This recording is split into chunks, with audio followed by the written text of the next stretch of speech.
What's up, good people? Hope everybody's well. Looks like we got a good sized group coming in today. So far, 98 people.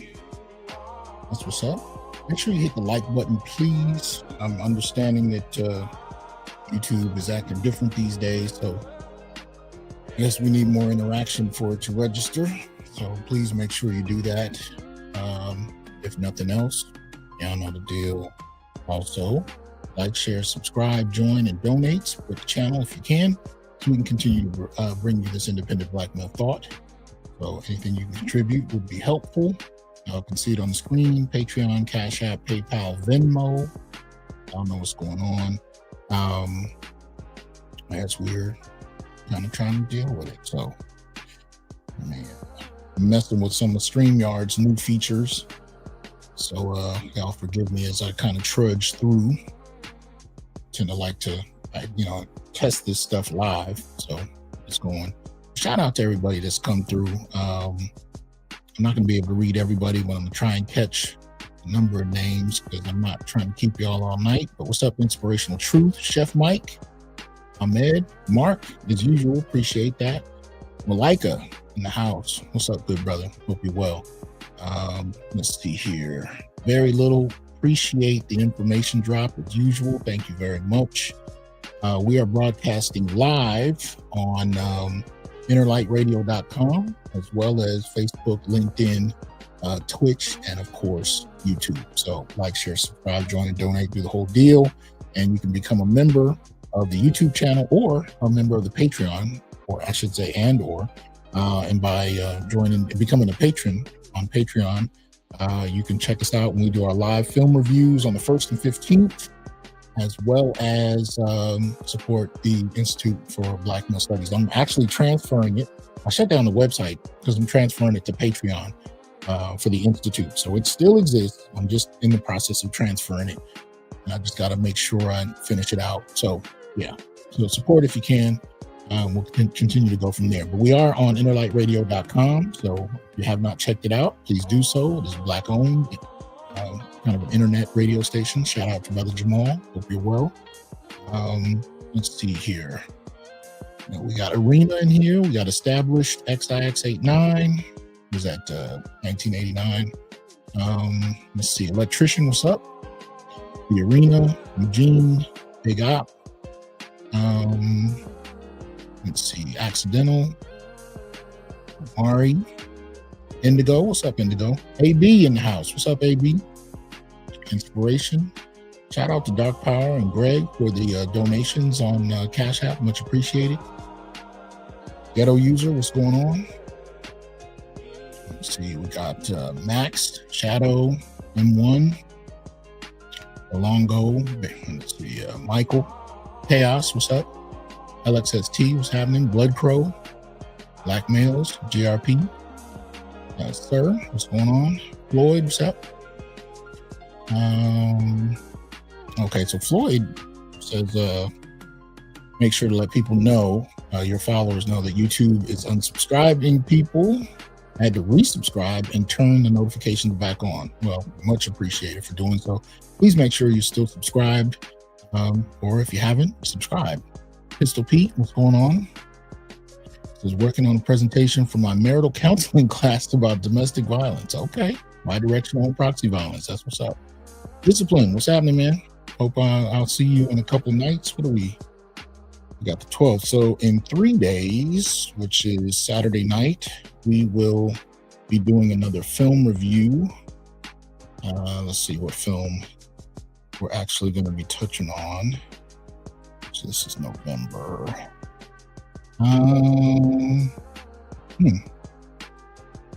Okay. I think we're looking at Brian Banks this Saturday night. But I'm also have to start putting back some films that are likely going to piss me off, so we can get some criticism in there. We've been watching films that fall right in line with our interests, which is not bad, but we're gonna have to mix it up. So I'm thinking of putting in How Stella Got a Groove back in sometime soon. So y'all let me know for my patrons if that's something you're interested in seeing. What's up, Hitflix? Let me see. Okay, so Jamal says lower background a bit. Okay, I hope that helps. All right. All right, where are we at here? Oh, no, it just get me around. All right. Eugene Galen, what's up? Got Damien. All right. Shout out to Samuel Jenkins. Much appreciating that. Says finally caught a live. No, it's been crazy. The last one, I didn't even drop a notification. I just hit live and just started going. Magnificent. Appreciate that support. Thank you. Let's see. Mogul, what's up? Mr. GQ. Let's see here. He says, okay. All right. Cellulite, Kiel. That's what's up. All right. Oh man. Disney. Discipline talking about Woman King. Yeah, you're right. I need to put that to the list. We need to chop that up. I already did a review, but not a live review, so we need to do that. Let's see. Okay. All right. So it looks like we kind of caught up there. All right. 179 in the building. Again, support the channel if you will. So a couple things. Let me see. Just to kind of get back on track. I've been kind of in and out lately. Still teaching the full load, grading papers, doing the whole deal. I had a procedure last week. Yeah, had to have a procedure. And they were, how do I put this? They had to test me to see if I qualified for a surgery. So they do a procedure to see if it works. What they're trying to do is block the nerves in my hip, or both hips really, to see if it can cut the pain so I can move. So they did the procedure, which is basically a light version of that. And they take a very long needle, or actually a couple of them, and yeah, they put it right in your groin, straight down, straight into your hip, and block the nerves. And it turns out it worked well. The last week I've been moving around. It's actually been a week as of today. Yeah, moving around quite well, which means that in December or January, they're going to give me the full procedure as far as that's concerned, and go from there. So I can go back to the gym once that happens. So that's kind of one of the things that's been going on. And it's been a crazy little ride up to that. Other than that, all is well. Can't complain. But I thought we could delve into this. BGS covered this not long ago, or not. I don't know if it was the same video, but he covered it. The subject. Okay, they're not. Hold on. All right, this is tripping. There we go. Need to do it that way. All right. Yeah. So, yeah.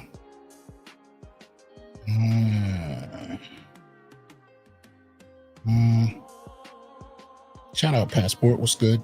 Yeah. So he covered the same subject, and a number of us have, and I think we should, because I think it's important.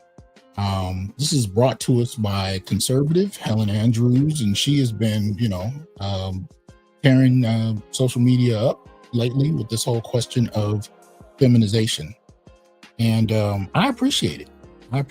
She's given us some new ground to kind of cover on in a certain way. I would say we've kind of been moving in that direction for quite a while. So this is not necessarily entirely new information for us for us in this circle, but the way she's covering it is useful, and she's actually doing it on a larger stage. So appreciate that, Malika. Thank you. But yeah, she's doing it on a larger stage, and it's helping us to have a bigger conversation. But as you could tell from the title, I make the argument that Black men are not new to this, right? We are not new to this at all. As far as we're concerned, as far as I'm concerned, Black men are definitely the canaries in the coal mine. We have been experiencing feminization as a society for a number of decades now, and it has been snowballing. But I think the Black community finds itself ahead the curve, so to speak. Shout out to Barry. Put this up. Thank you for that. Buki, what's going on, man? But yeah, Black men have been ahead of the curve on this question. We've had to deal with it in a different way because as a smaller community, as a micro community in comparison, so to speak, the whole question of feminization has already been put into play, and we've been grappling with that, right? And so that's one of the things, even though we use our own language, we've been talking about the gynocracy for years now, and I think it's important that we do. But feminization is operating on multiple planes. We can talk about it as it relates to our immediate environment. We can also talk about it on the larger scale. And this is what Helen Andrews is doing, right? She's talking about it on the larger scale.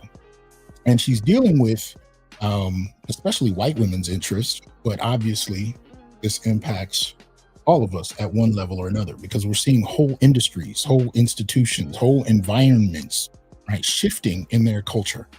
And in doing so, taking on the value sets of mostly liberal white women is really where most of it is kind of coming from, which is why it doesn't surprise me that it's a conservative white woman that's actually raising the question about the efficacy of feminization. How useful is it? What are the long-term impacts? BMI, what's up, man? Hope you're well, good brother. Let me know if you want to come up, chop this up with me. We're going to go through one of her talks, kind of, stop and dialogue on the way. So if you want to pop up, man, let me know. Let's see. OGB Gaming, what's up? Says, get Dr. T's book. It belongs in the school for boys and teens, especially Black boys. Hey, appreciate that, man. Thank you. Yeah, so that said, we need to deal with it because we've been experiencing the culture shift. But here's the gaslighting. Nobody would admit to it, right? And if you tried to point it out, you would be labeled a misogynist and dismissed in a certain respect. But this shift in the culture, especially if it's not productive, is a problem. The only time you can really bring it up, and I think Helen Andrews speaks to this, is when you're complimenting it, when you're suggesting and lauding it. When you're suggesting it's a good thing, then it's acceptable. But if you have criticisms, then you're inherently a misogynist, and it's a problem. Right? So we're going to look a little bit at how she breaks this down. So let me go ahead and add this up here. Fair use. I usually don't play live videos, but I see a lot of people doing it, so hopefully YouTube will not shut me down for doing so. Let's see. Yep. There you go. Yeah. All right. So yeah, let's deal with it. Let me go ahead and start it up. So this is this was posted about a month ago. This one is about 17 minutes long. I've seen longer ones. I didn't really want to delve into those just yet. And I probably will deal with some of Scott Galloway's latest posts.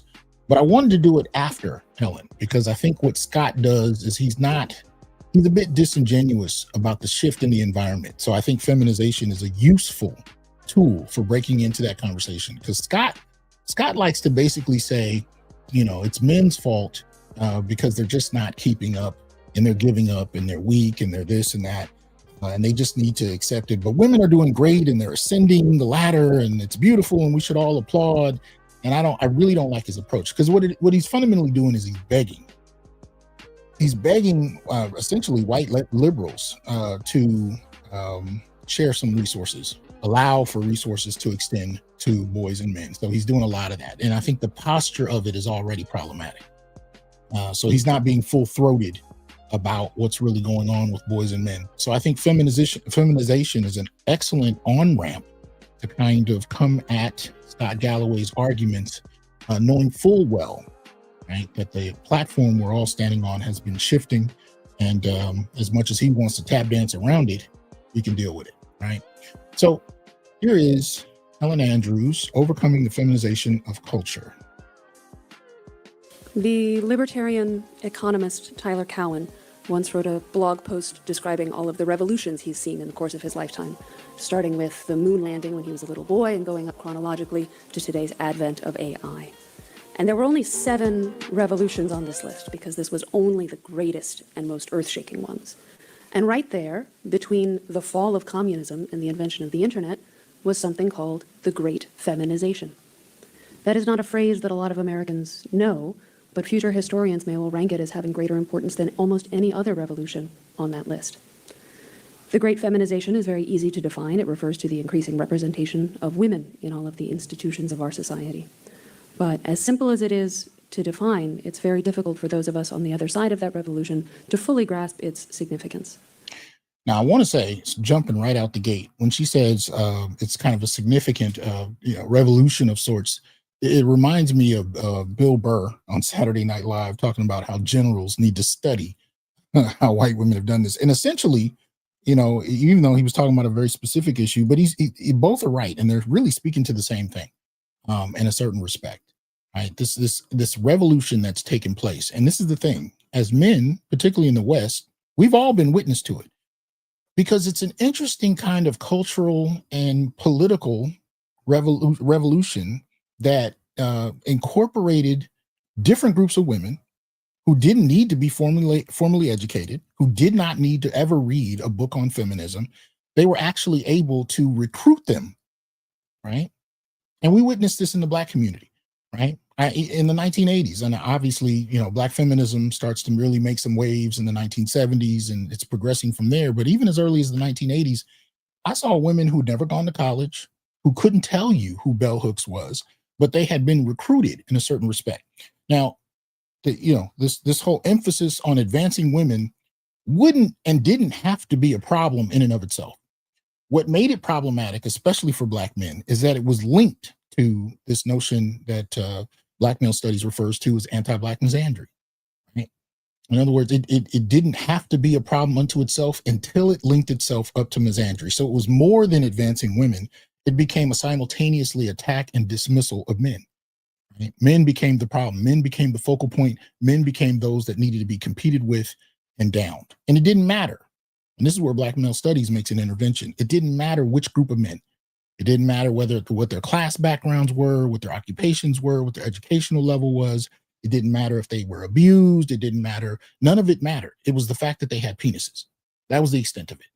And because it was such a superficial, one-dimensional approach to defining manhood and thus dismissing and attacking it at the same time, that made it problematic.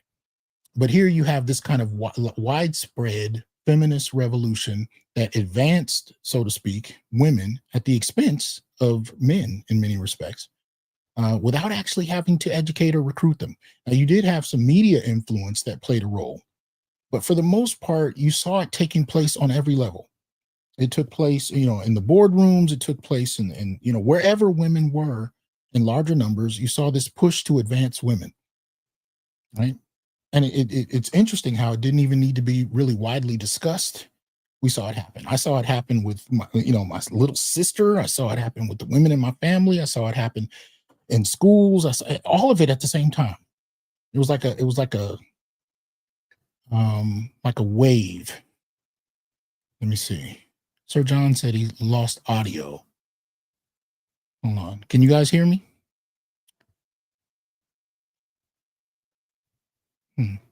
Put a 1 in the chat if you can hear me okay.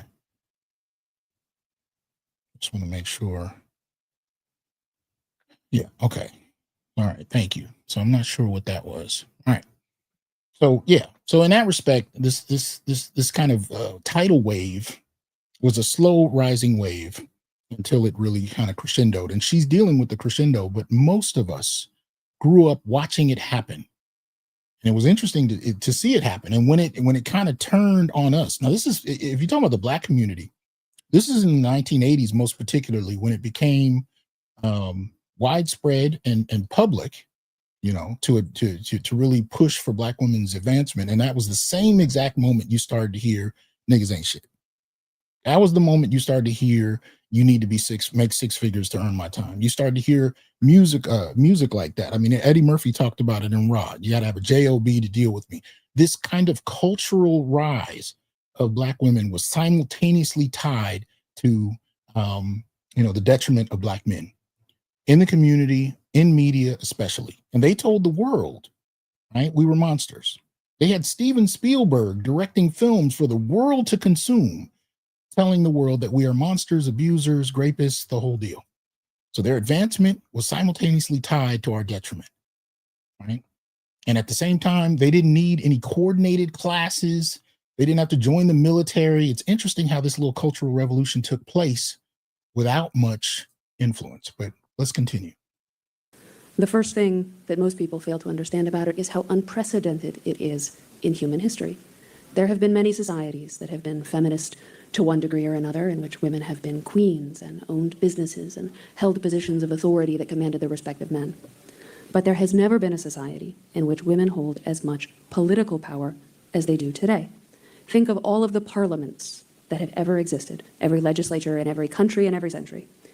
None of them has been, as ours is, 1/3 female. The idea of a female chief of police would have seemed very strange even to many early feminists, and yet today the police department is led by a woman in the largest city in America and in the city in which we are now standing. Law schools today are majority female. Law firm associates are majority female. Medical schools are majority female. Women earn a majority of BAs and PhDs. And this is definitely true. There's no university that I've been to since undergrad where there weren't more women than men. Most particularly, y'all know I deal with the Black Academy, right? So just in terms of that, there were always more women than men. Always. I've never been to a university that didn't, unless you're talking about like Morehouse. But short of that, there were always more women than men in every environment that we were in, that I've been in, as far as that. So I've definitely seen this kind of this thing advancing, while at the same time villainizing men at every turn. But there was something else she said a moment ago that it'll probably come back to me, damn it. But here we go. So I'll let it continue and it'll come back.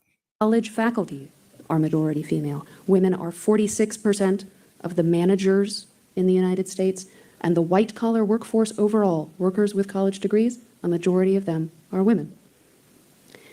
These are, in many cases, very recent developments, with the tipping point having occurred only in the last 5 to 10 years. And that is... Now, see, that's what I mean when I say we're the canaries in the coal mine, because we experienced this much earlier.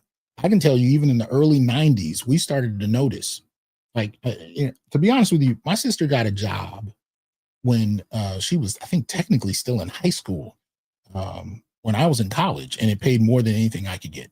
I remember the girls that I was going to school with, who would, because we were all struggling, for the most part. So when we would all go out to get jobs, the guys were getting jobs that were like lifting boxes, you know what I mean? But women could get office jobs that paid much more than we had, right? They were actually getting paid enough to actually go get apartments off campus. Like, I've seen this happening on various levels, but there wasn't a coordinated place for us to compare notes. So we all kind of saw it, but you almost kind of just thought it was not necessarily happening to you, but you just thought, well, okay, maybe that's just the few that I see. But it wasn't until, about the last decade where I've noticed when men started comparing notes, we all saw the same things happening at the same time, right? And she's talking about how this is happening in the last 5 years, but we noticed it much earlier. Because when you're in a community that doesn't have, easy access to resources, we don't have an inherited wealth, when there is a surplus of resources available for any demographic, it's that much more apparent and easier to see. Right? Yeah. So, here we go. Let her continue. Is the other common misconception about the Great Feminization. People tend to think of feminism as something that occurred back in the 1970s, but it took several decades to go from token representation to approximate gender parity.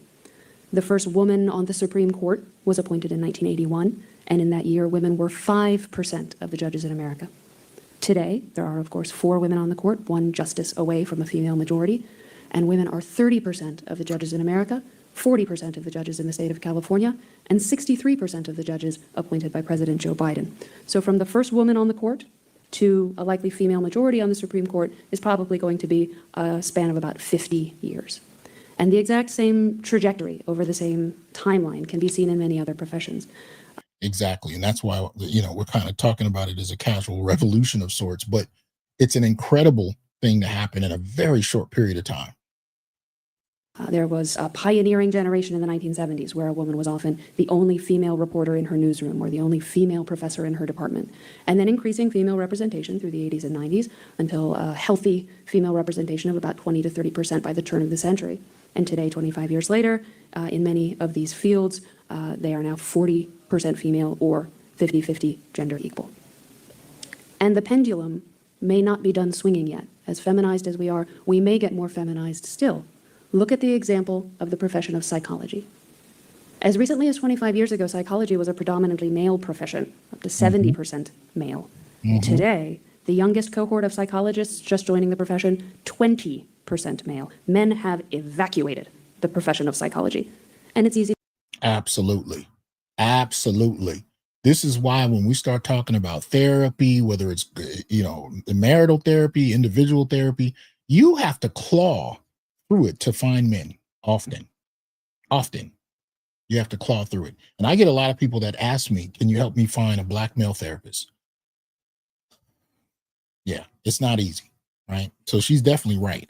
The field in and of itself, she's saying, is 80% female. Scott Galloway has argued, and I think actually it was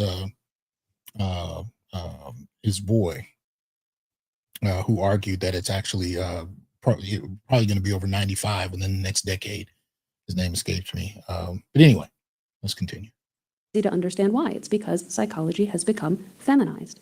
As women increased their representation in the profession, they reoriented the field to be more friendly to their ideas and preferences, to be about caring and empathy and non-judgmentalism.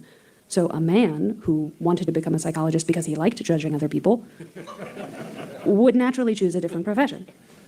Yeah, she says that, the feminine qualities associated with feminization are about caring and whatnot. It's a very particular performance of caring. And it's very much tied to who's allowed to perform it, right?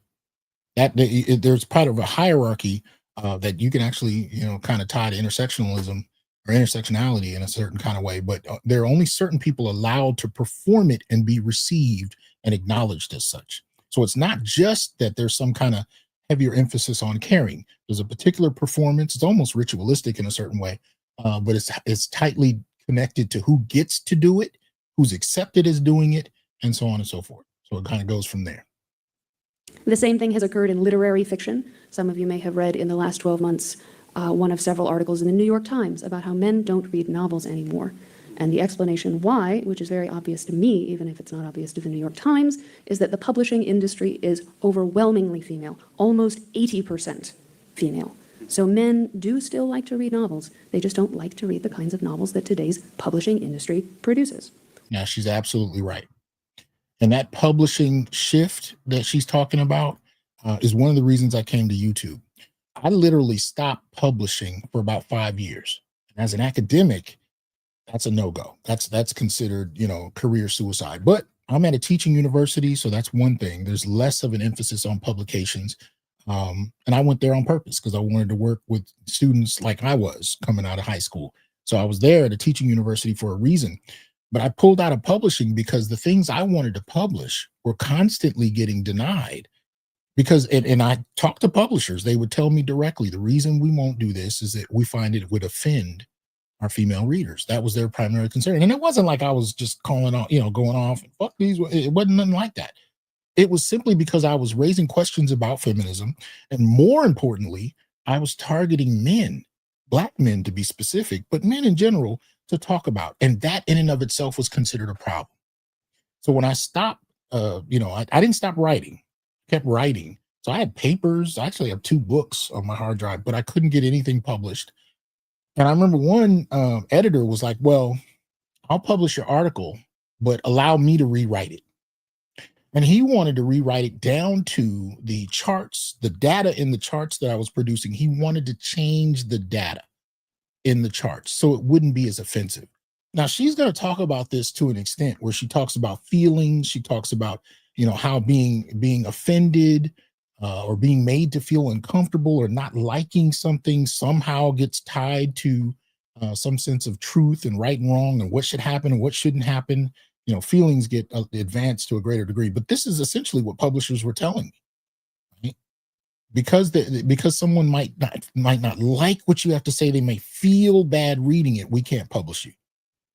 So I stopped for about 5 years and I came to YouTube, and I was looking for a group of people that I could carry this discussion on with, because I couldn't find it in the academy. Most men were seeing the same things, but they were terrified of losing their careers, terrified of being fired. Most of us work in predominantly female environments, or at least half, depending on your field. So nobody in the academy really wanted to touch this, but a handful of brothers that would later be termed under Black male studies. That's when I ran into some of these cats. We were all kind of doing this work, but many of us were very isolated, right? And so, coming to YouTube, I found this collection of men having this dialogue, but I don't even really think I heard a name for it at that time. But that's how bad it was. So when she's talking about the publishing company, understand what that means in and of itself.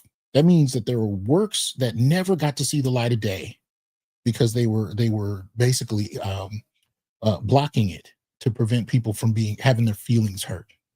Right? There's a kind of censorship taking place long before we were starting to have these conversations on men, and they're still villainizing it, right? Because anytime the conversation of men comes up, first thing they jump to is Andrew Tate and whatever fabrication they have about men and on online spaces. It has to be the worst thing they've ever imagined. But the reality is, all of this was a response. It was a response to a censorship that prevented us from being able to dialogue or publish information relevant to our experiences. So here she goes. Some fields are more susceptible to feminization than others. There's very little you can do to feminize the field of math or engineering. But as women join a field in greater numbers, we should expect that any field that can be feminized will be, and the dynamic will play out exactly as it has in psychology. It may be that a 50-50 gender split is not a stable equilibrium. I have referred several times so far to feminization without defining what that means. I'll have a lot to say about it in just a moment. But if you want to put it in a single sentence, you could say that feminization equals wokeness. Everything you think of as wokeness is simply an epiphenomenon of demographic feminization. Think about all the things that wokeness means. Valuing empathy over rationality, safety over risk, conformity and cohesion over competition and hierarchy. All of these things are privileging the feminine over the masculine. So now, I need to be careful here with this because, when especially conservative whites start talking about wokeness, they throw a lot of things into that pot, right?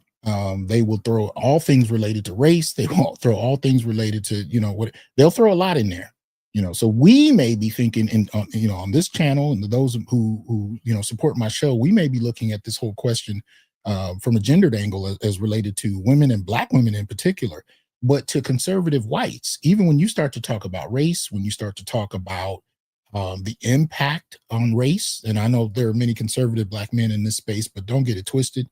We know the history of race. We have grandfathers. We have family members. We know, if you dig back far enough, there are stories about people in your family who may have been lynched. This is not a fantasy. It's something you just imagine as a Black male. You understand the legacy. You understand the history. It's very real. But when you're talking to people like this, you have to be careful and you have to qualify for what they consider woke to be. See, I don't consider conversations about Black men and racism as part of what it means to be woke. And she's not going into great detail, but I'm just saying in terms of the larger conservative conversation, they may include that. You know what I mean? And you notice it, but like even in the last few years, when you saw these conversations about films and Mary Sueism and the problems, say, for example, with Marvel, you noticed it when they would throw, Black characters in with the critique on feminism in films, right? That wasn't always linked in the same way, but in the conservative white mind, it is. if you have ever wondered why wokeness appeared out of nowhere when it did, that is my hypothesis, that all of the institutions that began admitting women in the 1970s eventually got enough women that they were able to reorient them. For example, women are consistently less supportive of free speech than men in surveys asking which is more important, protecting free speech or preserving an inclusive society. Approximately 2/3 of men say free speech, and approximately 2/3 of women say inclusive society. In moral reasoning, the traditional way of phrasing the difference between men and women is to say that women have an ethics of caring and men have an ethics of justice. In making a moral judgment, men will ask, what are the rules and what are the facts? Women tend to be more interested in context and relationships. So let's apply that to wokeness. When James Damore wrote his famous, or I should say notorious memo for Google, arguing that female underrepresentation in the hard sciences might not be the result of bias and prejudice, No one even attempted to argue that he was wrong on the facts. The reason that he was fired was because the things he had written might make his female coworkers feel bad. See, there we go. There we go, right there. And this has taken place to men all across the world, especially across the country, right? When you're at your job, you're careful on what you say because you don't want to hurt anybody's feelings. Now, and it's encroached even into interactions, right? It's unheard of now to compliment a woman's dress or hair or any of that because we're very concerned about how that may be used and weaponized, right, against us. But part of acknowledging how these things can be weaponized against us is an admission that we recognize that feminization is taking place, because this wasn't the case not long ago, and now it's like a minefield if you choose to even engage in that. So she's dead on when she talks about this, but we just have to make sure we qualify for our experiences as Black men, because there are going to be some deviations that take place. But the overall thrust of her argument is dead on. Or consider the Kavanaugh hearings. The masculine position was to say that maybe something bad happened to you, but if you do not have evidence, then we can't allow you to ruin a man's life and career over it. The feminine position was to say, how can you talk about rules of evidence? Can't you see she's crying? Absolutely. Absolutely. I call it a coup of feelings. This is what men have been dealing with in the environments they've been in. I taught a class some years ago at another university, not at Fresno State. And I've told this story before, but I usually teach, when I teach Intro to Africana Studies, when I get to the gender portion, right, I start with, I try to do it in chronological order. So I start with feminism, and then I talk about Black feminism, I talk about womanism, and then I get to Black men. But at the time, I hadn't refined my information on Black men. I hadn't called it anything. I was still feeling it out. So all I had were stats on Black males. So we got through feminism and they loved it. We got through womanism and they had questions, right? But they couldn't question it too much because I had a Black woman come present that, so they couldn't. If I did it, it would have been an argument. She did it, and so they accepted it begrudgingly, right? But by the time we get to Black men, I didn't say anything. I posted stats on Black male homelessness. Posted, of course, incarceration rates, cancer rates, HIV rates. I just posted information. That's all. I didn't even say anything. I had PowerPoint slides. I let them read the slides. Not long after that, they went to the dean to complain. They said I created an unsafe environment and they felt under threat physically by me, right? I didn't say anything. I just posted statistics. That was all I did.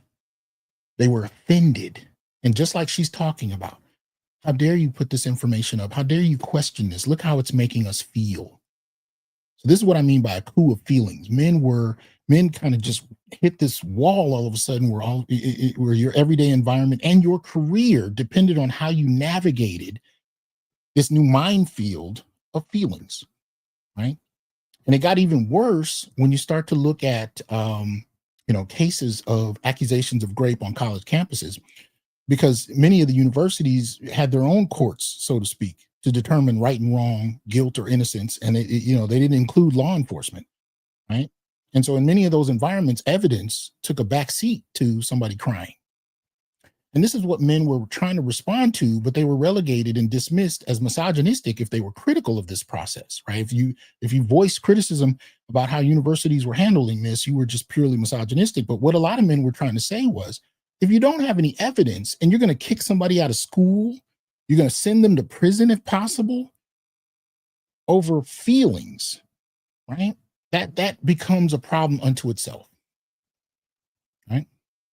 So here we go. Now, to be clear, many women were revolted by the way the Kavanaugh hearings played out. In fact, the very best book on the Kavanaugh hearings was written by two women, Molly Hemingway and Carrie Severino. But a political system in which men predominate will tend to operate according to rules of facts and objectivity, and one in which women predominate will tend to operate by the rules of emotions and subjective facts, so even if there are individual men and women who fall on the opposite side of those camps. There's a lot more that could be said about sex differences and wokeness, but I'll skip ahead to the controversial part of my argument. Because believe it or not, nothing I've said so far has been particularly controversial. So far, I have only made two claims. One, men and women are different. And two, as institutions become more female, they change in predictable ways according to those differences. I think even most people on the left would agree with that. Feminization is a great example of what Michael Anton calls the celebration parallax, which is a fancy term for anything where you're only allowed to notice something if you think it's a good thing. There are literally thousands of articles out there saying it's great that we have more women judges now because women are more empathetic, or it's good to have more women on corporate boards because that'll make capitalism more humane.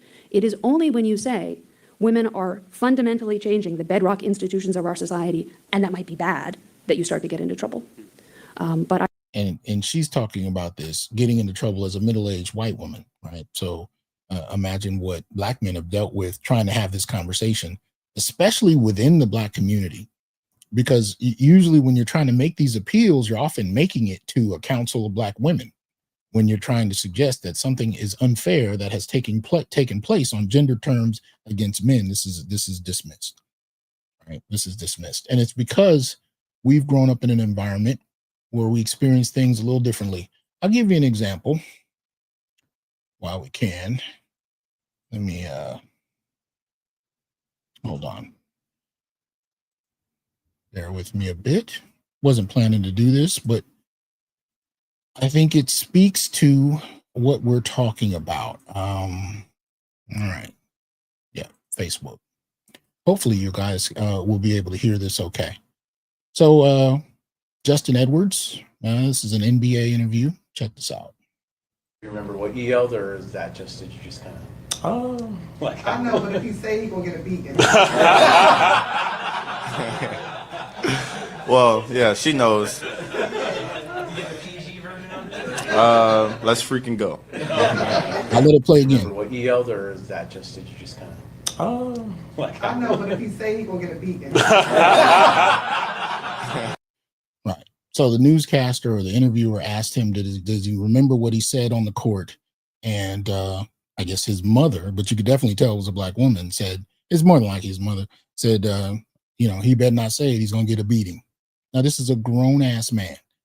Now, obviously, there was a degree of humor at play, but the reality is this type of emasculization, emasculization, this type of infantilization can take place with Black men, particularly with Black mothers, because again, we have a particular kind of engagement. We have a Black Gynocracy. Most particularly, we saw its rise with Gen X because we were the generation most raised by single mothers. And what single mothers were able to do was socialize boys into subservience and redefine the roles of men and women, redefine the very notion of what Black women and Black men were in ways that could not be done in two-parent households on a wider scale. And this is one of the reasons that we're further along than other groups as it pertains to us being canaries in the coal mine, because we grew up in environments where this was normalized, right? The idea that your job is to serve. And what Black women did is they taught you to serve them, and they prepared you to serve whoever you might marry down the line.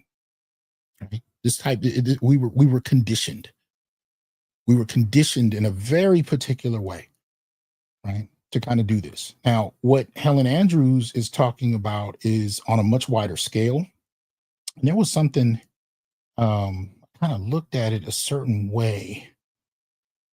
I think I might have misplaced it. But there's, in other words, Helen Andrews deals with a larger scale in the sense that she's really talking about a kind of social engineering, social terraforming, if you will, that's taken place on a large scale. But we went through this much earlier. And for us, it came through households. It came through Black mothers. And it came through the conditioning we got. So you're at a point where a grown man playing for the NBA can have his mother threaten to spank him, and everybody thinks it's cute and it's funny. Have you ever seen any other group of people do this to their men? You ever see any other group of men conditioned to accept it? The first person that needs to check this is him. He doesn't know how to, because that's not how we've been socialized. We've been socialized to accept this treatment.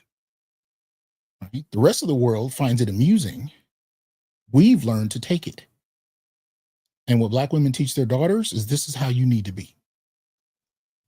Right? This is what we learn. So this type of emasculinization is highly problematic. But this is what we've known, right? So let me go ahead and put Helen back up. Here we go. I have two actually contentious claims today, and that is the first of them, that feminization is not just an interesting new development that has had some pluses and minuses. It's that feminization, in the case of many important institutions, is a bad thing. In a few cases, it is so bad as to be, to threaten the end of civilization. The rule of law, for example, is a very important thing. It's also very fragile. It requires a deep commitment to objectivity and clear rules, even when those rules yield an outcome that is not nice. I do not want judges who are more interested in context and relationships than in what the law says. Academia is the one part of— Now that's important. That is important. I want her to restate it. So let me see if I can get that. Law says. I do not want judges who are more interested in context and relationships than in what the law says. I understand the importance of that. And this is another way that Black people in general have experienced this much earlier than whites. If you, especially in the 1930s, right?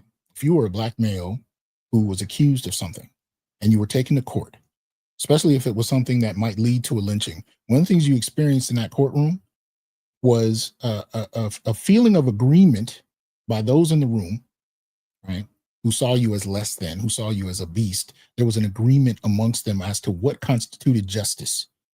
And it was nothing like how we would define it, but they got to determine it for themselves. This is what she's speaking to. Now, she's talking about it on gender terms. She's talking about it in terms of feminization, but what she's talking about is a consensus amongst a particular elite group that does not conform to anything objective, right?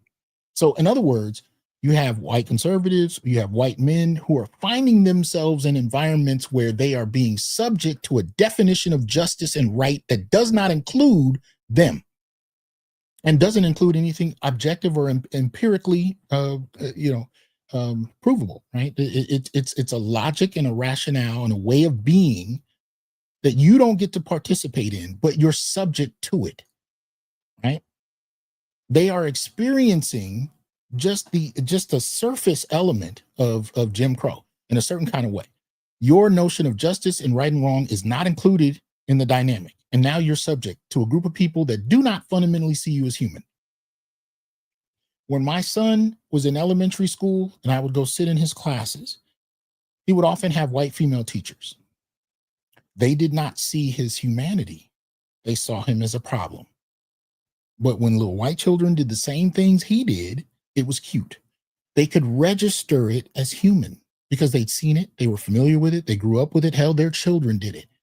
But when it wasn't something they could, that they could naturally connect with, they saw it as a problem. They saw it as errant. They saw it as disagreeable. It took away from the class, so on and so forth. They could not identify with it. This is what we're starting to experience on gender terms.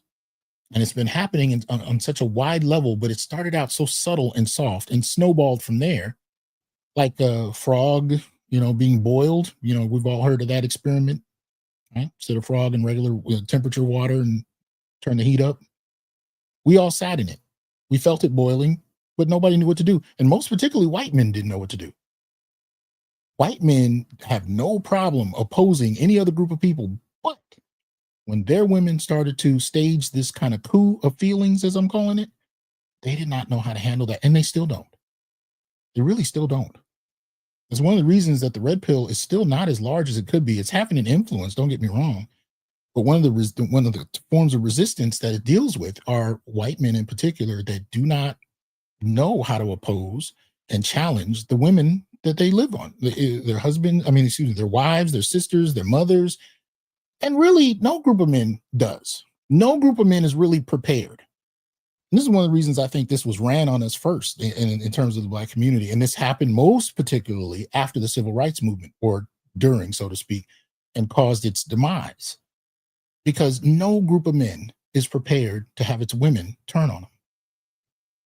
Conditioned to see men as the enemy and turn on them. Nobody is. So in and of itself, we're even at the forefront of crafting some of this language Even going back to the 70s, listening to pimps, like we pulled from every different circle in the Black community as men to make sense of this and define how to respond to it. We pulled from everywhere because we had to, but we had to do it first. When you look at the rise of the manosphere, it really, especially amongst white men, they pulled from Black men's experiences and responses. Because for them, it was like, what the hell is this? But 20, 30 years prior, we were dealing with it. This game was run on us first, and we responded to it, and we're still responding to it. We have no choice. But most men in any environment are not prepared to fight their women. And the women deal with this. Look, the women go into this knowing that that's the case. You ever have a woman that wants to get physical with you? You notice how she knows who to get physical with and who not to? Especially if you got a career, if you got an education, you got stuff to lose and you can't afford to go to jail for, dealing with this woman physically in front of you, but she knows that and she's going to do it anyway. I used to see even going through K through 12 through college, I used to see these women that would be like 5'1" and they'd be calling out 6'3" men and trying to fight them in the street at a club or a party or even in school. And it looked ridiculous, and it was. But this was the thing I found interesting about it. He would not fight back. She would puff her chest out and walk away like she did something. And then she would talk mess and call him a bitch. And I noticed this. It got to the point where they actually believed that they were superior to their men, even physically. It never seemed to dawn on them that the reason men didn't respond was because they didn't want to suffer the consequences of doing so, of treating her like a man. Now, there's a certain class of men that will do that and have no problem going to jail for it, but those are not the men that many of these women start fights with.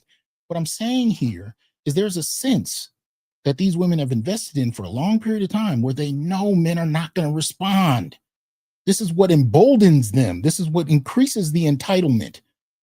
They'll throw things at you, get physical with you, hit you, because that doesn't even look, when you start looking at the data around abuse, there's enough of it there for us to see parity, for us to see bidirectionality in abuse. But the reality is most women don't consider what they do abuse. If she comes at you with a baseball bat or throws a vase at you or punches you in your face, she doesn't consider that abuse, even if she initiated it. Now, one, that's because emotionally, if they're upset at you, they consider the first blow being whatever you did to upset them. That's the first thing. But two, even in regard to abuse, they're socialized, as are we, to interpret abuse as only what happens to women. So if you put hands on her, that's abuse. If she puts hands on you, she was justified. And other women will do this as well. I used to show this little video. I think it was ABC. It was one news channel that did these, fake performances where they had actors walking around a city. And you guys have seen this on YouTube, right? This from the last 10, 15 years, where if a guy will perform abusing a woman in public and men will come from everywhere to put hands on him to protect her. But a woman would perform abuse against a man and people would either ignore it or they'd laugh at him. Even the other men, they would laugh, right? But the thing, when they started interviewing the people to ask about why they acted the way they acted, the women wouldn't take female abuse seriously much of the time. Most of the time, they didn't take it seriously. And of course, the men didn't, right? But the women didn't either. They didn't take it seriously at all. And one of the things they would say most often is he did something. Usually they considered it infidelity, right? When they were interviewed in large numbers, the response was he must have done something and he probably cheated on her. Subtext meaning she was justified in whatever she chose to do. She was justified in doing.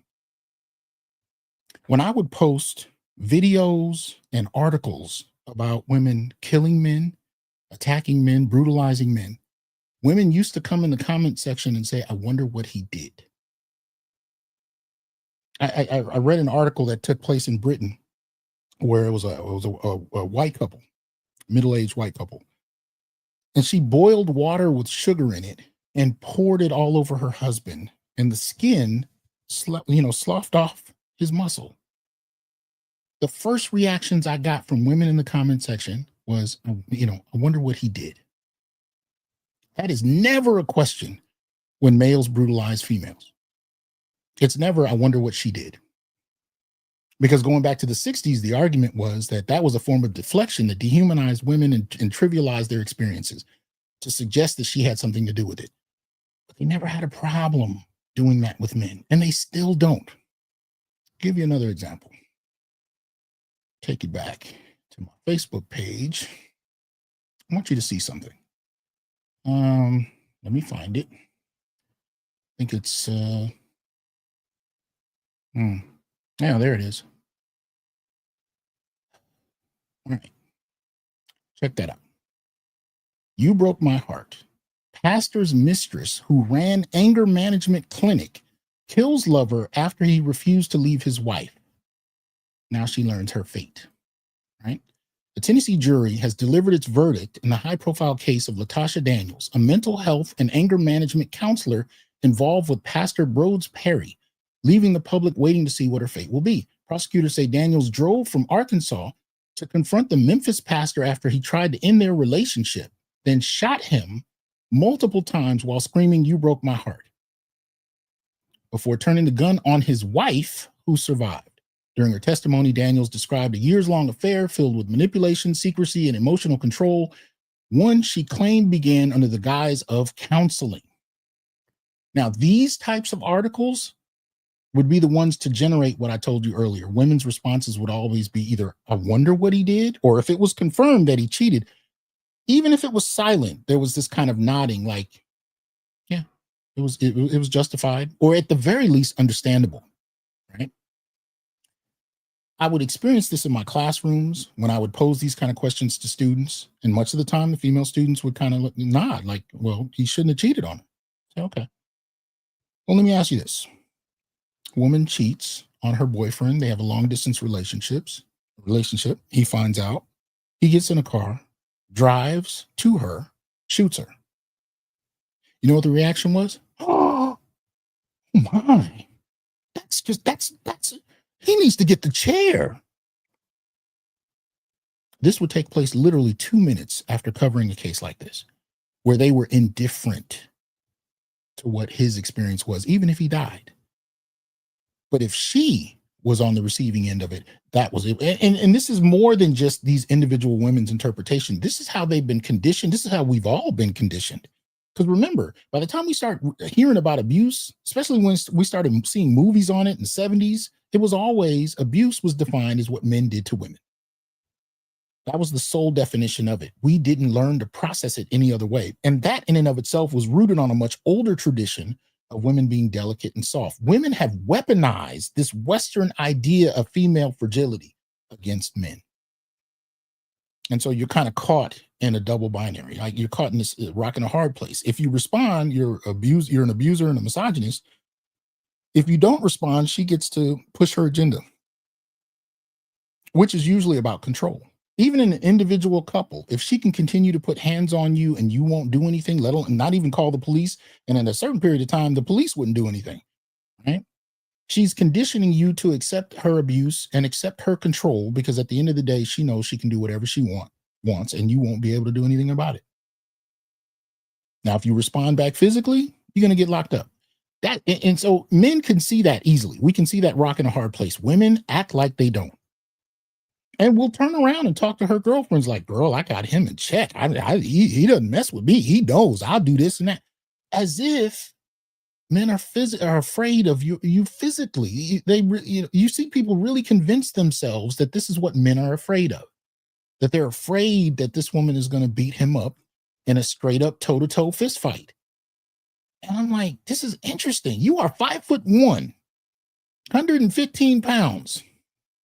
And you're talking to men who are 250 pounds and acting like they're afraid of you because you throw hands.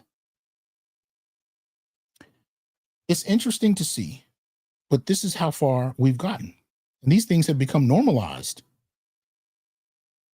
And when men respond and treat women like men, I will say this. On several occasions, I've shown videos where men finally snapped. Whether they body slammed her or put hands on her, they snapped. And by snapped, I simply mean they decided to treat her like a man. The very first response I noticed from the women in the situation is a look of shock. And it's not a look of shock just because they got hit or whatever it was that took place. It was a look of shock that, in my humble opinion, I interpret it as, they've convinced themselves that a reality exists. And when there is a clear cut, no way to reinterpret the fact that you have imagined yourself into a situation that does not exist, the shock of being confronted with reality was almost inconceivable, right? Almost inconceivable when a boyfriend or husband that you kind of thought you had under your thumb picks you up off the ground.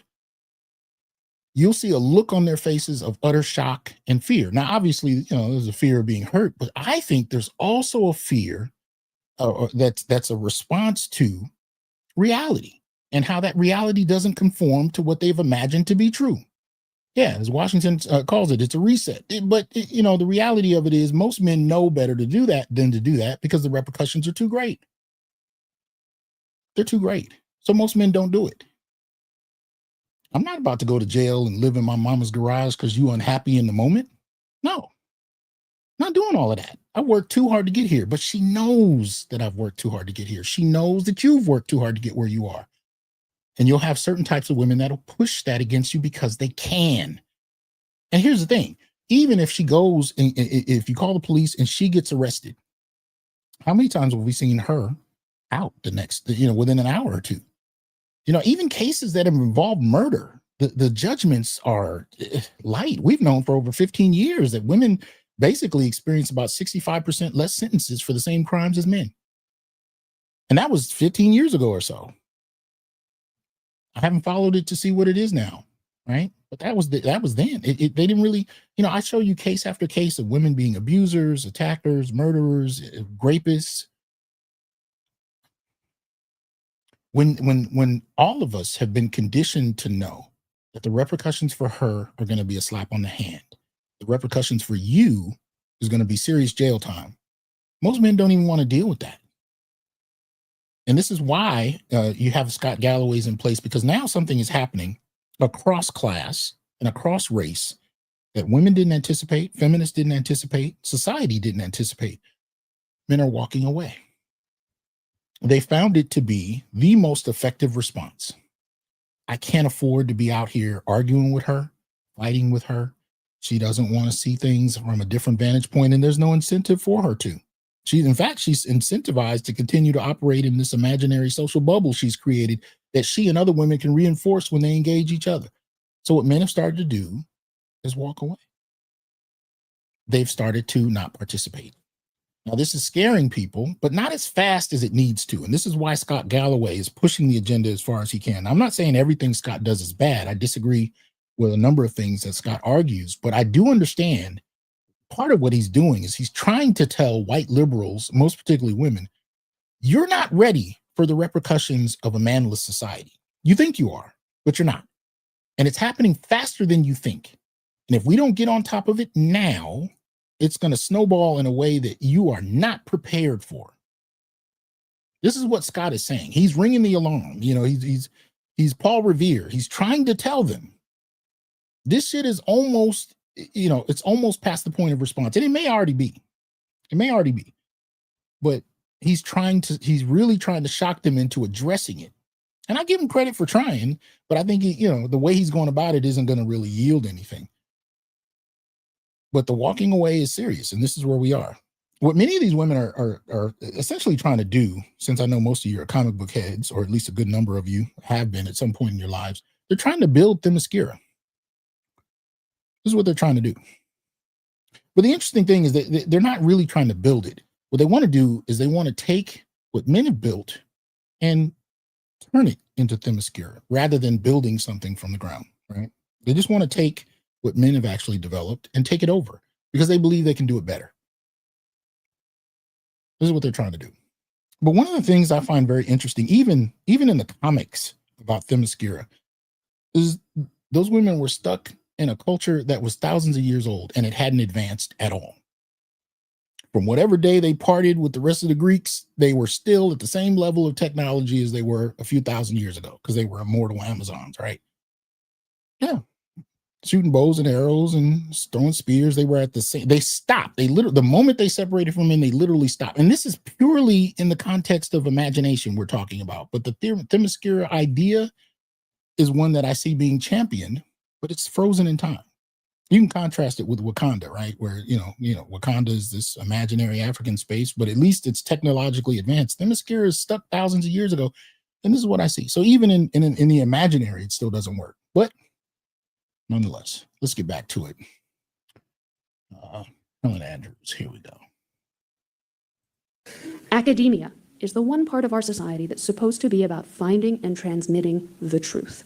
If it instead becomes about censoring ideas that are dangerous or threatening, then it no longer serves its purpose. In business, if the only way to advance at your company is to behave in the most HR compliant way possible, that's going to exclude and discourage the very people who are most likely to be leaders and innovators. I happen to think that the most important political issue in America today right now is immigration, and that is a perfect example of a political issue where the elite consensus is highly feminized. We have all of these laws on the books about citizenship and borders, but we're not allowed to enforce any of them if it might make somebody sad. So rule of law, pursuit of truth, borders, innovation. Without these things, I am not being hyperbolic when I say that a thoroughly feminized civilization will set itself on the road to collapse. So that is the first.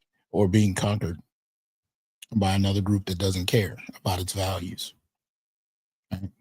That's the other part of Themyscira nobody wants to say out loud. The reality is, the moment there's a reason to take it over, another society will. Quickly. Yeah, I might talk about that more if I do decide to cover the Woman King. I've already covered the Woman King, but like I said, I didn't do a live showing of it. But we actually, when I covered the Woman King, the response to it, I actually talked about the historical reality of women on the battlefield at that time and what that resulted in. It's worse than you think. First claim, that feminization is in many cases a bad and a threatening thing. The second claim proceeds from a question, and it's a very important question. Can we have demographic feminization in the literal sense without having substantive feminization of the kind that I believe is so dangerous? That is, can we have more female lawyers and judges and academics without having, or while still maintaining the old standards? Because in theory, of course, you can imagine such a thing. There certainly are enough women, there certainly are many women who have the talent and the inclination to meet the old standards. There are many women who are excellent judges. I know many female journalists who are just as hard-nosed and uncompromising as any of their male peers. There definitely are such women, right. But I am not sure that there are enough of them. Because the question is not, can some women be excellent professors? The question is it possible to have an academia that is majority female and is still as committed to, and still respects the unhindered pursuit of unpopular truths as much as the old predominantly male academia did? I believe the answer is no. I believe demographic feminization does inevitably lead to substantive feminization. I once attended a statewide union meeting of professors, and it was majority female, right? Majority female. And on the second, or I think it was the second, it might have been the third day of the meeting, which is basically a big conference. They were convening to make decisions, to vote on particular positions that the union should have. And this is something I'd never quite seen before. I never had the opportunity to see, but I'd say it was 80% female. No, it might have been closer to 90, but anyway, right? As they were trying, each decision, each issue that was put on the table, they had to vote on. Now, in terms of the numbers, they just needed a majority. They weren't even counting. They were just looking at hands, and it was pretty quick. It was pretty casual, but as long as you had a majority, that was enough. So every issue that came up, this is what would take place. They would bring up the issue. They would ask for a vote. They would get a majority that agreed, right? So these are women bringing up the issue. These are majority women responding. They would always, none of them at any point in time ever opposed the issues brought to the table, right? The women brought the issues, the women in the audience agreed. If there was a subsection of people that didn't agree, say 5 to 10%, usually around 5, they would not move on to the next issue until everybody agreed. It wasn't required. The vote only required a majority, but they had to have unanimity. It had to be everybody, right? And often what it would come down to is 1 or 2 men that would pose a rational response and say this doesn't work for X, Y, and reasons. I should have took notes on what the issues were. I was so caught off guard. I didn't expect it to happen. And I wasn't, I just kind of went, I wasn't thinking about anything really. So I'm sitting in there just kind of casually watching, but I noticed issue after issue after issue. It had to be unanimous in order for them to move on. And the only time it was not is when there were one or two men that were opposing what was being argued. And everybody in the room would look at these two men like they were monsters. And they fought with those men on every issue, trying to get them to agree. And when they finally couldn't, they'd finally move on to the next issue. But they would try for at least 20 minutes to try and get unanimity. They wanted everybody in a court. And it was interesting to me. And, this is why what she's talking about reminds me of that, right? Because it wasn't really as much about the issues. It was about how everybody felt about the issues. Was anybody hurt by what was being proposed? Did anybody feel bad about it? But when men felt bad about it, they were monsters, unless they conformed to the dominant opinion in the room and did so, performing it in this kind of, this kind of performative softness, this, performative identification. Have you ever seen, and you see this as a kid when you see your mother engage in another grown woman, and it's even more apparent if you get to see it take place in like an all-white community, middle-aged women. But the point is, you see it. I'd even see it amongst my grandmother and how she would interact with other women. There's a performed kind of engagement. There's a way that women communicate with each other, and you can mimic it. You'll never be wholly received as a man, but you can mimic it, and that's what they were waiting for these men to do. And any man that did would kind of be patted on the head. But the men that opposed it, they often would have rational reasons, and they would often break out data to explain their positions. But as long as the room didn't feel like it, it didn't matter how much data they presented. It really didn't matter how much data they presented. It is a difficult thing to confront, but I genuinely believe it to be true. So what does that imply? What should we do about it? I hasten to make clear that I do not propose to ban women from any field or even to discourage them from pursuing their goals as far as their talents and ambitions will take them. I don't think we have to do anything as crazy as that. The only thing that I propose, and I think all that is necessary to solve the problem, is to take our thumb off the scale. Yes. Because right now, in ways that many people don't quite appreciate, there is a thumb on the scale in favor of women. Now, to be clear, this is one of the reasons that we have the black male political agenda, because we're trying to find policies that ease that thumb off the scale. Now, the other problem with this whole thumb on the scale idea is that we know it's been happening for years, and it's definitely been happening in the black community, but we've been gaslit.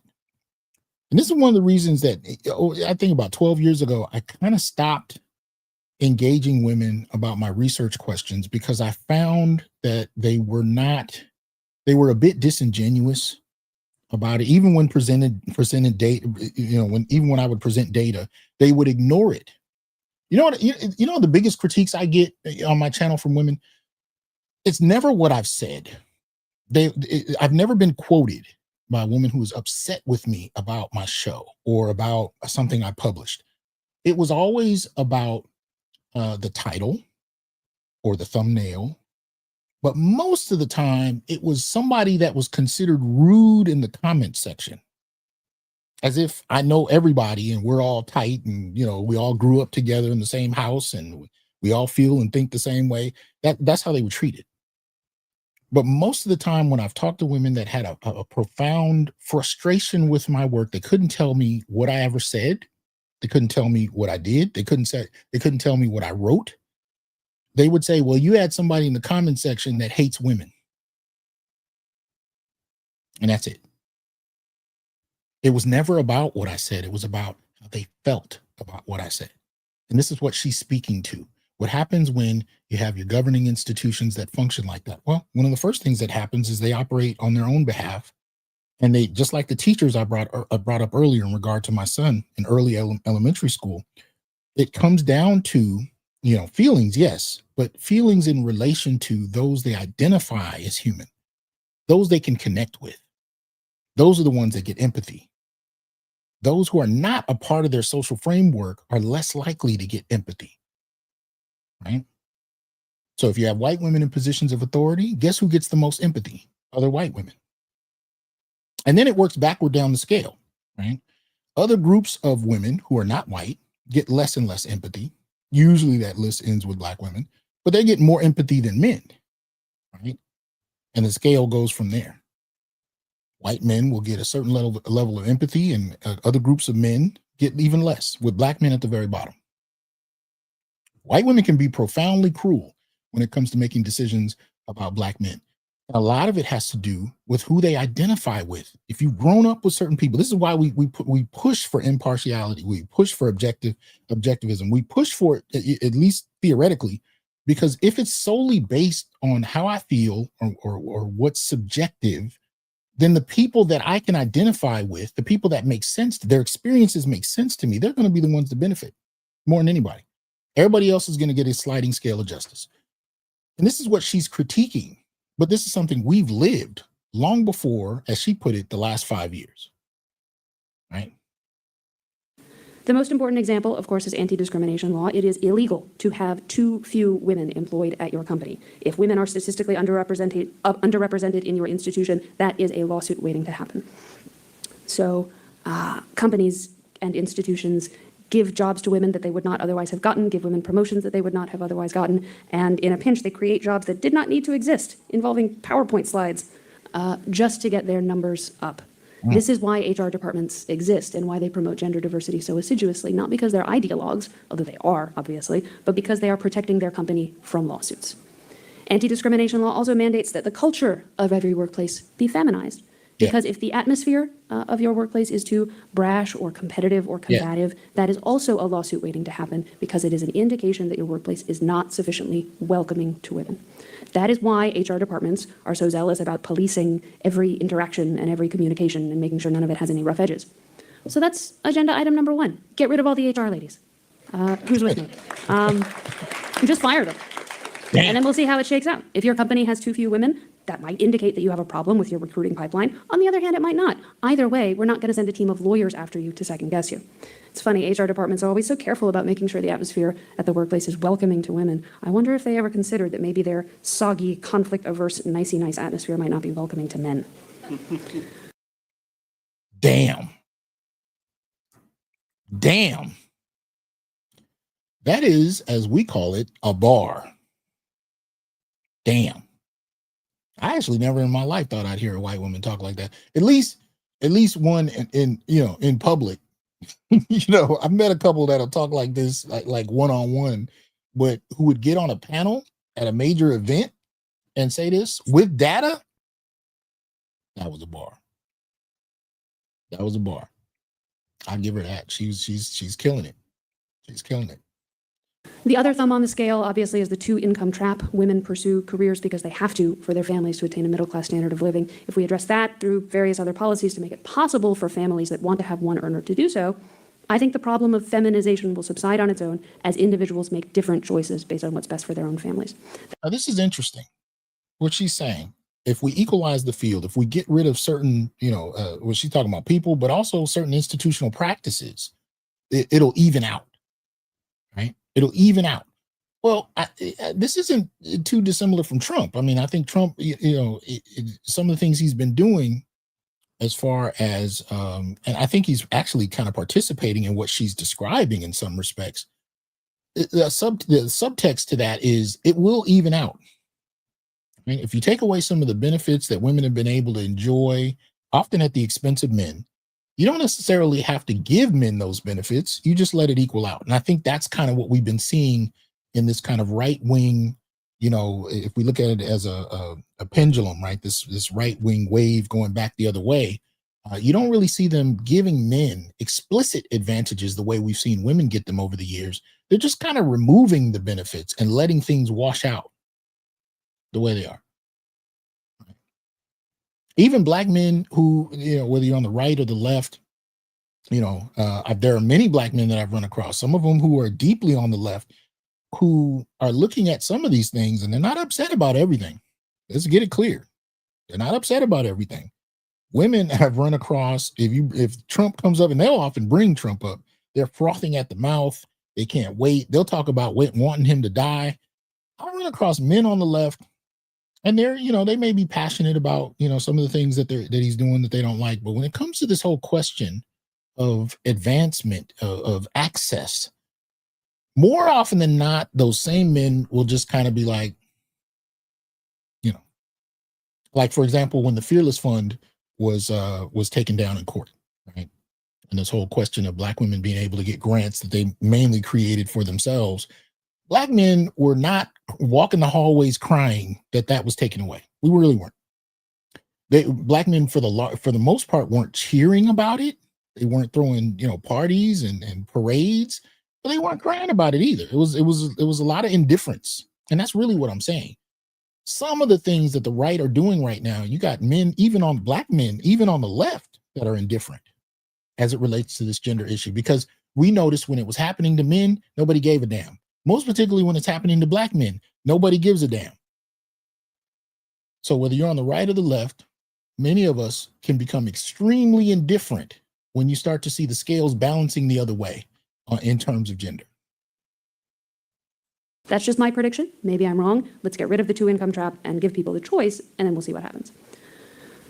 In conclusion, feminization is a sensitive topic. I am acutely aware of the sensitivities because I am, of course, myself a woman. I very much enjoy being a writer, and I would never want to discourage another woman from pursuing the path that I have followed.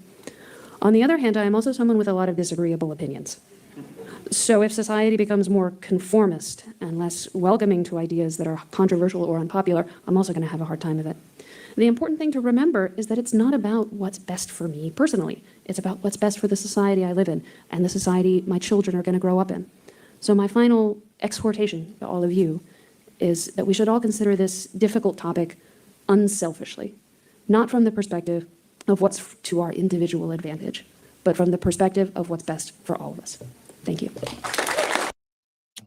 So she's dropping bars all the way through.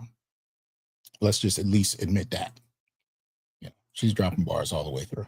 Now, I'm going to check out a little more of her work. And like I said, I think in my next show, I'm going to deal with Scott, but I'm going to deal with Scott Galloway from a vantage point of feminization.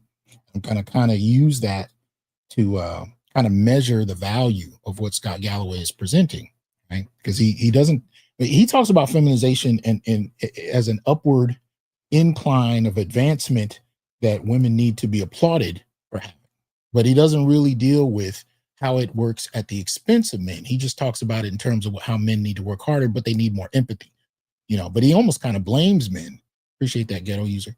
He kind of blames men for that, right? But so I'm going to deal with that soon. But there's a couple things that she kind of reminded me about just in the last few minutes of what she was talking about. When I was thinking about, this whole question of feminization, after I watched the first video I saw from her, I have this listserv of movies that I just let play sometimes. It helps me think. And I noticed even the first 3 random movies I watched were participating in feminization. And I realized that for the most part, I've been calling this out for years, but films and programs, as media programming goes, has been conditioning us to accept this feminization process, all the way through. I think I just watched, it was 3 animated films that came on, and one was like Storks, and it was The Secret of Nim, and it was Superman Red Sun. And at each moment, each juncture, as I'm sitting, because I'm just letting it play in the background and I'm thinking about it, and I'm kind of jotting down some notes, and I'm really starting to explore this idea around feminization and how it relates to the Black community, how the Black feminization process differs, and how it operates more quickly and earlier than what we started to see on a large scale with white women. As I'm watching this, these movies are playing in the background, and each one of them foregrounds women in some kind of way, right? At the expense of men. We've seen this for years. Smarter, better, more capable, physically superior, you name it. I'm watching this. Now, Secret of Nim is an older flick, so they didn't kind of come with the Mary Sueism, but, amongst these intelligent, hyper intelligent rats that are mastering technology, there's a female, the only one that I know is like two in the whole movie, and she's able to master magic in this way. And so I'm thinking about this as a child. I used to watch films like Secret in Them. It took me years before I could really qualify what it is I'm seeing, where this subtle idea of female superiority has been introduced since childhood. And it went through stages. It wasn't as brash. I mean, if you watch movies and TV shows in the 70s, at that time, they were just trying to introduce girls in the male spaces. They really didn't care about boys and men and women's spaces outside of a romantic framework. But I realized how long this has been happening, how we've been conditioned to accept it, to the point where it became brash. And it was almost surprising that we've accepted it. And so after watching Helen for the first time, these movies popping on, I'm seeing more of it. And y'all know I've been talking about it for years, but it was interesting to apply it institutionally, which we were already doing. But I like some of what she's adding, so I'll probably look at whether or not it adds to our arguments. The fact that the discussion is happening on a broad scale is adding enough in terms of us being able to participate in that dialogue. But it really got me thinking on a couple levels. The other thing it made me think about is how long I've been kind of witnessing feminization. Give you an example. Mid 90s, late 90s, I think, I started to notice little things in my academic environment. This is going to sound real weird, but I remember when I started to hear people make declarative statements with an interrogative ending, meaning they started to speak in questions. And this was mostly women. But I noticed men started to do it as well. Soft toned, but they'd make an argument almost as an apology. Trying to think of a good way to kind of term it. But they're declarative statements and they end on a question mark. So, they'd make an argument like, well, I kind of think that maybe, if we try it a different way, and the shit used to annoy the fuck out of me. It really couldn't. But what I didn't realize I was seeing at a very early stage is the feminization of debate and dialogue in academic spaces, right? And what Helen talks about, like as opposed to opposing ideas and debate back and forth, which was much more oppositional, it became almost apologetic. I almost have to apologize that I have a difference of opinion, and I have to say it in a soft kind of way that makes people feel comfortable, and I have to end it on a question because to be passionate and firm about an argument you're making is inherently offensive. So this whole kind of notion of speaking in questions, I've been seeing for the longest, but I did not really connect it to a transformation in the space, a transformation of the culture in the space, right? The way in which we interact and deal with each other. I didn't notice it that way. And then I started to pay attention to how some of the things that I'm seeing happening on a large scale are very much the same things I've experienced from individual women, right? Like by the time we get to cancel culture, which reaches its zenith with Me Too, right? It's really just a glorified silent treatment. It's the same thing. We're just seeing it applied on a collective level. But every time I've been in an argument and, she gets mad and doesn't speak to you for a few days, that's essentially what cancel culture is. It's a societal silent treatment, or when you deal with like what I've witnessed even at the college level, the way women fight with each other, it's seldom hands, seldom physically, a lot of reputational harm. I know Jordan Peterson has talked about this for years. But yeah, it's a lot of reputational harm. Well, that's one of the things I started noticing happening to men on a larger scale. False accusations being made that couldn't be proved and didn't require evidence, but nonetheless involved reputational harm. These are tactics that I saw individual women practicing that I never imagined would be practiced on a larger scale.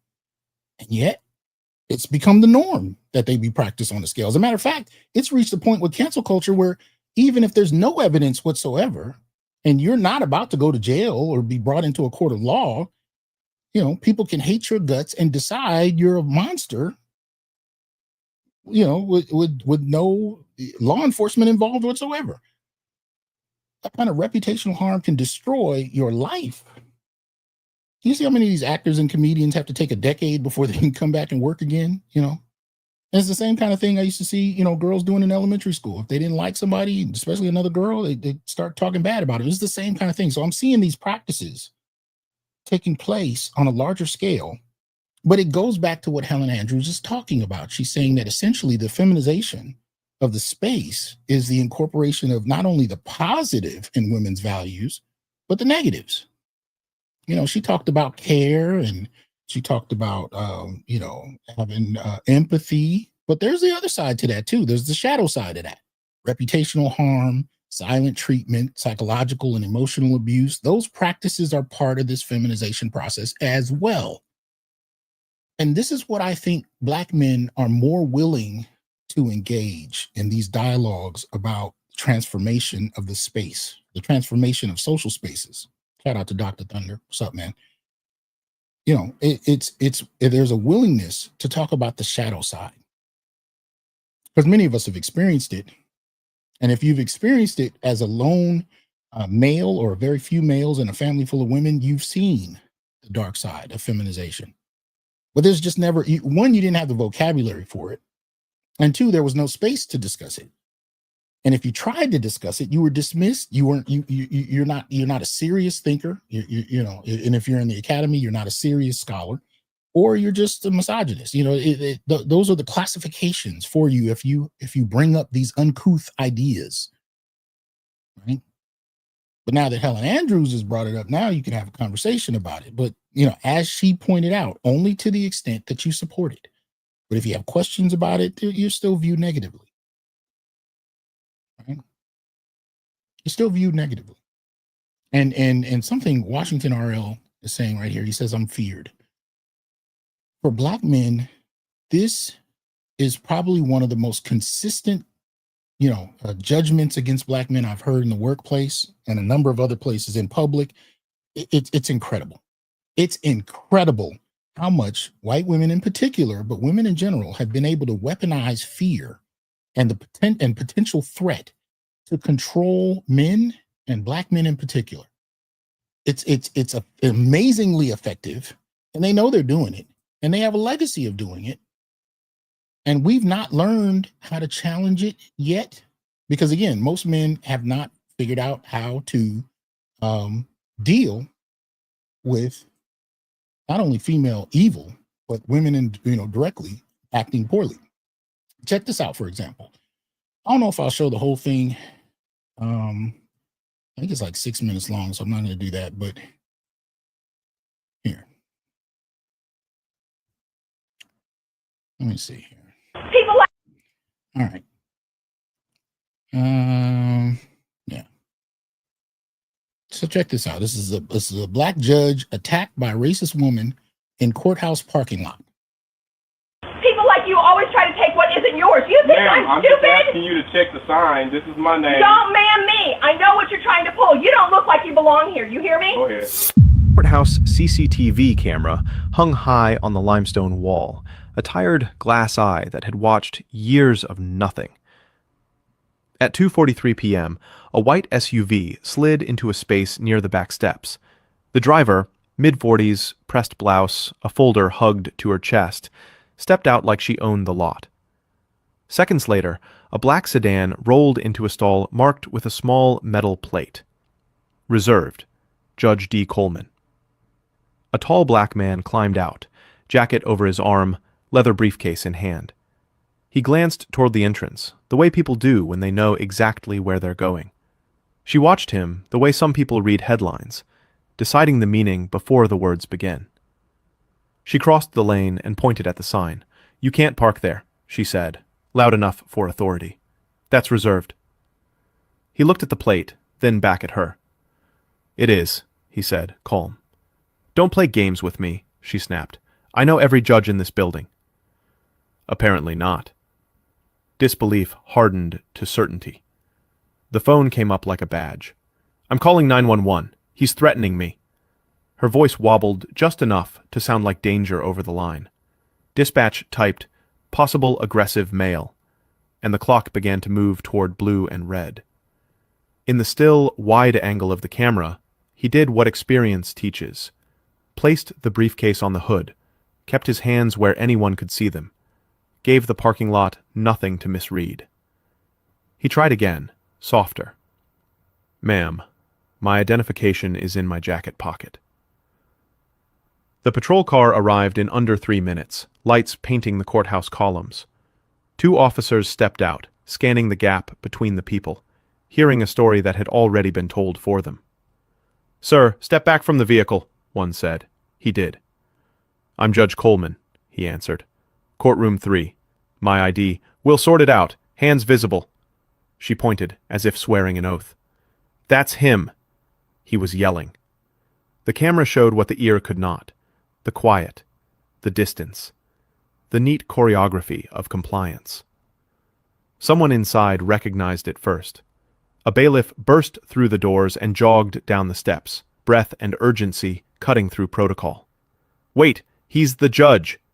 That's Judge Coleman." Everything paused. Training met truth at arm's length. The officer's shoulders lowered a fraction. The woman's color drained until apology looked like a mask that wouldn't fit. "You're the judge?" she managed. He held her eyes, not angry, just tired. Yeah, you couldn't be angry.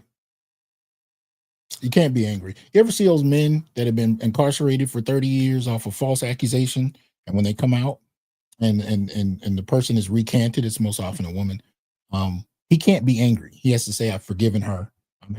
Otherwise, public sentiment works against him. He's a big bad, especially if he's black man who's been imprisoned. And even though he was unjustly incarcerated, he's scary. And if he's mad at her, then we can't empathize for him.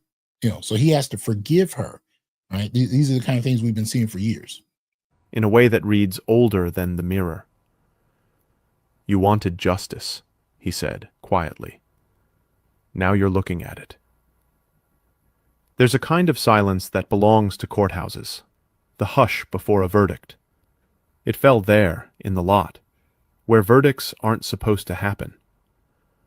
One officer cleared his throat and asked for the ID he could have taken at the start.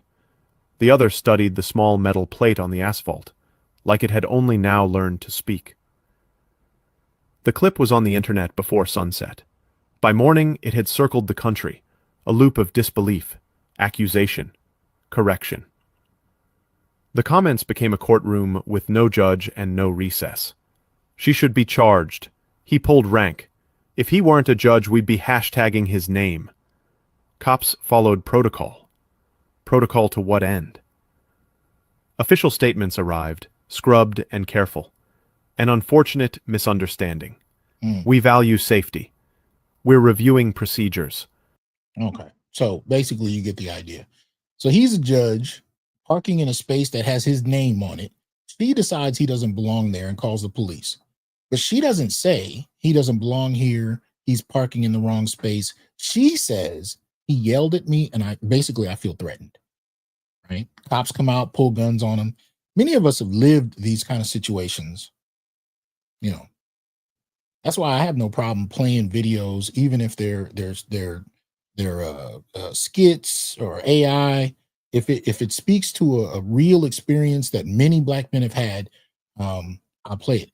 Not in the sense that we have to take this individual case as everything, but just to point to a phenomenon. I think this one was real. I don't think it's AI. But the point I'm getting at is this is something that many of us have experienced as black men. She was able to weaponize her fear of him. But notice when it started, she wasn't afraid of him. She was angry, right? She used fear to manipulate law enforcement. I call it blue leashing, especially, anyway. But she used fear. She used vulnerability, right, to threaten him. So here you have this judge going into his courtroom, and he has to basically cater to her emotionalism. He has to cater to her manipulation simply because she's able to do it. That's it, right? So anyway, just wanted to kind of point that out. This is what we're dealing with when we talk about feminization. We're also talking about the weaponization of the shadow side of women's behavior, not just the positives. And I give Helen Andrews credit. I think she implies the shadow as well. She just didn't name them in that particular presentation, but she knows about it, and I give her credit for that. I think she pointed enough to the adverse impacts of feminization that I have to give her credit, because I think the biggest argument she makes that I think is incredibly important in this is the ways in which we can actually dismiss empiricism and objectivity for feelings. That's a bit of an oversimplification, but it's close enough for the moment. And I think that in of itself is huge in terms of the implications for feminization. And it's one of the reasons that men have really started to come together to challenge these kind of ideas in some way, shape, or form, because we felt it moving in this direction for years. And there's been very little pushback, until men started doing it. But we also had to do it knowing that we'd be perceived as a threat. And this is why many of the men in spaces online had to hide their identities. Right? How many YouTube channels did you see where people didn't show their faces, didn't give you their real names because the repercussions were too great? They were too great. It took a long time before men started to come out and say, this is who I am, show their face or whatever, because it was too great. And women knew this. So, the weaponization of female nature is a serious problem in that regard. So that said, I thank you guys for joining me. Appreciate your presence. Hope you guys got something out of it. I want to hear in the comment section what you have to say. And if there's anything that I missed, but I'm going to continue kind of examining feminization and how it pertains to us. And most particularly, some of what I'm hearing from the politically correct manosphere, the Scott Galloways and whatnot. Anyway, so y'all have a good one. I will holler at y'all soon. Peace.